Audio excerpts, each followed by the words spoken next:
Shalom. Saudara, senang jumpa lagi dengan Anda. Saudara, pesan Tuhan dicatat kali ini oleh Lukas. Kita akan baca nats kita dalam Lukas 15 ayat 7, bunyinya, "Aku berkata kepadamu, demikian juga akan ada sukacita di sorga karena satu orang berdosa yang bertobat, lebih daripada sukacita karena 99 orang benar yang tidak memerlukan pertobatan." Saudara, imbuhan kata demikian juga kata nats firman Tuhan di dalam ayat ini memberikan arti dan maksud bahwa ayat ini mandiri dan bisa digunakan untuk bahasan pokok masalah tersendiri. Saudara-saudaraku, meski kita telah diampuni dan telah dibenarkan oleh iman kepada Kristus, tetapi tabiat berdosa masih melekat di dalam jiwa dan daging kita. Saudara-saudaraku, kita masih belum steril dari dosa. Kita juga belum kebal dari virus-virus kesalahan. Kita masih punya kecenderungan untuk melanggar. Maka kita masih memerlukan pertobatan. Kita masih memerlukan urapan yang baru setiap hari. Kita harus terus dengan rendah hati datang mohon pengampunan. Kita harus terus dengan rendah hati siap ditegur, dinasehati firman Tuhan. Kita harus terus dengan rendah hati siap akui kesalahan.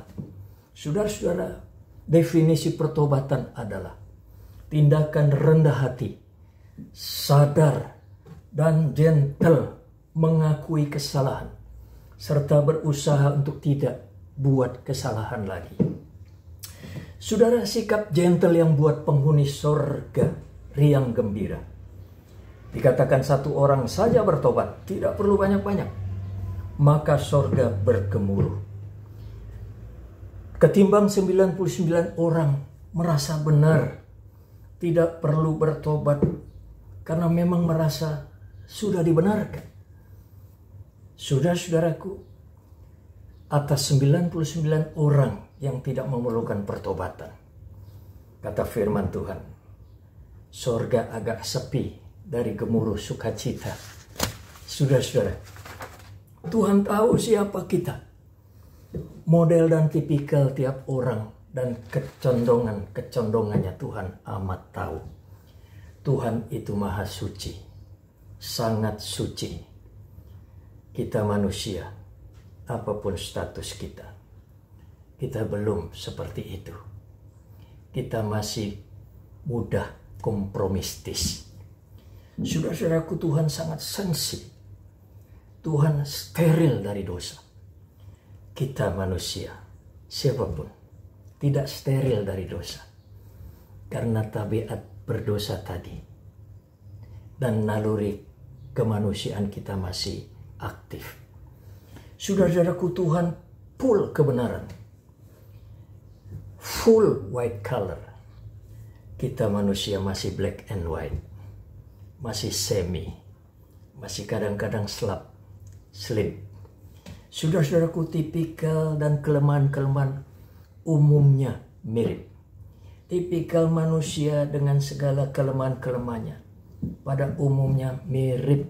Kalaupun beda ya beda tipis. Saudaraku, bila sukses di dalam usaha atau pelayanannya maju dan nanjak, usahanya maju dan nanjak, maka hatinya juga nanjak. Hatinya juga naik tinggi suksesnya. Nah, saudaraku, kita ambil contoh orang yang sungguh-sungguh luar biasa dipakai Tuhan. Levelnya udah sangat luar biasa.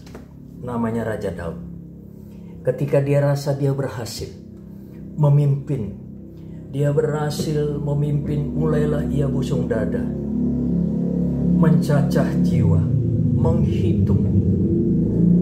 Saudara, tetapi Tuhan tahu motifnya. Tuhan lihat motifnya tanda kutip.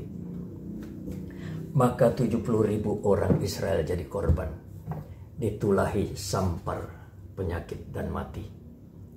Saudara-saudaraku, itu adalah kesombongan, tinggi hati. Kita bisa lihat di dalam 2 Samuel 24 ayat 17. Saudara, demikian juga Rasul Paulus.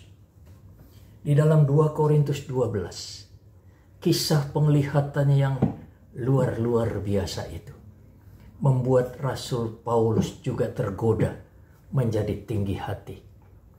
Saudara-saudaraku, Rasul Paulus ditulahi Tuhan dengan sakit karena duri dalam dagingnya.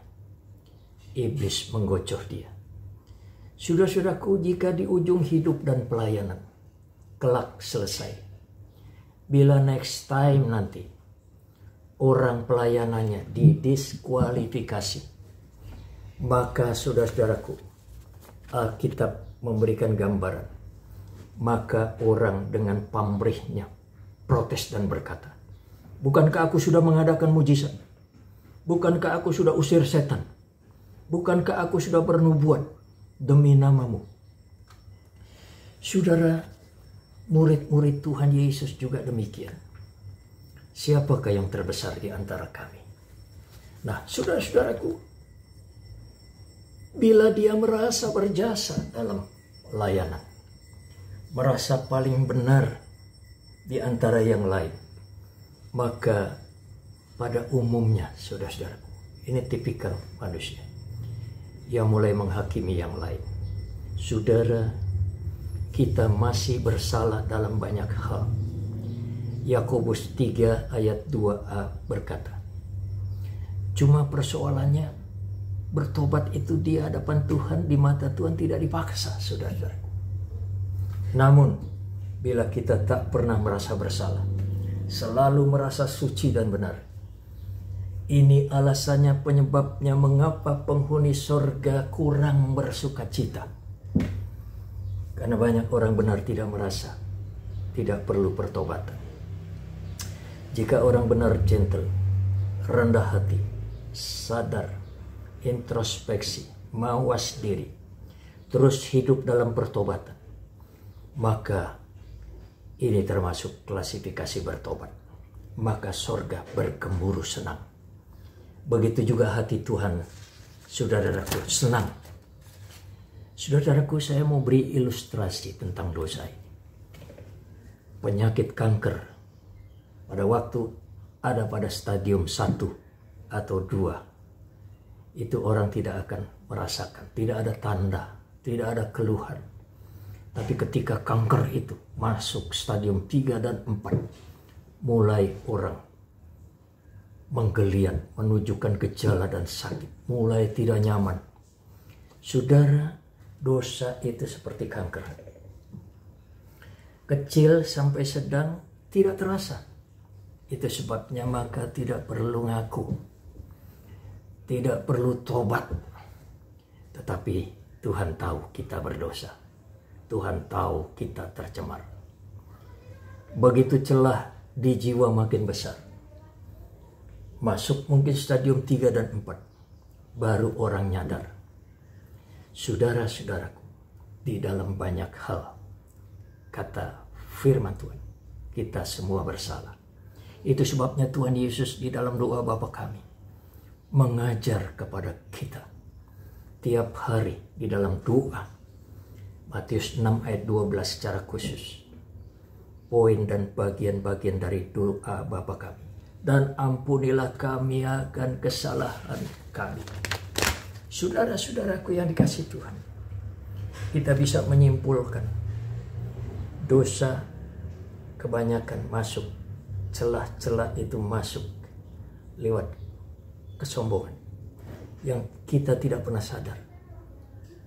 Saudara, sombong adalah dosa. Dosa adalah sombong. Itu produk asli iblis. Saya mau mengajak kepada saudara, kita cari aman. Yang aman di mata Tuhan, miliki karakter Yesus yang rendah hati, banyak berbuat kasih. Di dalam 1 Petrus 4 ayat 8, kasih menutupi banyak sekali dosa. Hiduplah gentle, sadar, akui setiap hari. Banyak introspeksi diri, banyak menilik diri, minta ampun kepada Tuhan. Orang bilang dosa nggak menjendol ini. Saudara-saudaraku, stadium 1, apalagi stadium 4, di mata Tuhan pasti menjendol. Orang yang membuli Tuhan seperti ini, sekali waktu dia akan mengalami. Saudara, kita cari aman di surga. Miliki hati yang lembut, jangan keraskan hati. Akui setiap hari, jangan sombong, jangan tinggi hati. Karena itu karakteristik tipikal kita. Gak berbeda dengan yang lain. Itu sebabnya hari ini, setelah saudara mendengarkan firman Tuhan, sebagai hamba Tuhan, saya mau mengajak kepada saudara melihat, menilik diri saudara, datang kepada Tuhan, minta ampun kepada Tuhan, akui kepada Tuhan. Mari kita berdoa. Bapa dalam Yesus, firman Tuhan luar biasa. Kami sadar betul bahwa kami sering mengeraskan hati. Kami sering merasa benar. Kami sering merasa suci. Tuhan, padahal di dalam banyak hal kami bersalah di mata Engkau. Di perkataan, di perbuatan, di angan-angan hati pikiran, di dalam sikap jiwa kami. Kami sering berdosa dan bersalah di mata Tuhan. Tapi justru inilah yang kami kurang sadari. Terima kasih Roh Kudus, Engkau ingatkan lewat firman-Mu pada hari ini. Mampukan kami, terangi hati kami terus, supaya kami melihat apa yang Tuhan lihat. Supaya kami menjauhkan apa yang Tuhan suruh kami menjauhkan. Biar kami dekat kepada Tuhan. Berikan kepekaan, berikan hati yang sensitif, hati yang peka, hati yang gentle, hati yang mengakui, hati yang sadar. Supaya kami tidak berdosa di mata Tuhan. Ini saja yang kami minta kepadamu. Urapi kami, tuntun, bimbing, terus terangi hati kami. Terima kasih Bapa, dalam nama Tuhan Yesus Kristus kami berdoa. Haleluya, haleluya, haleluya. Amin. Tuhan memberkati saudara. Haleluya.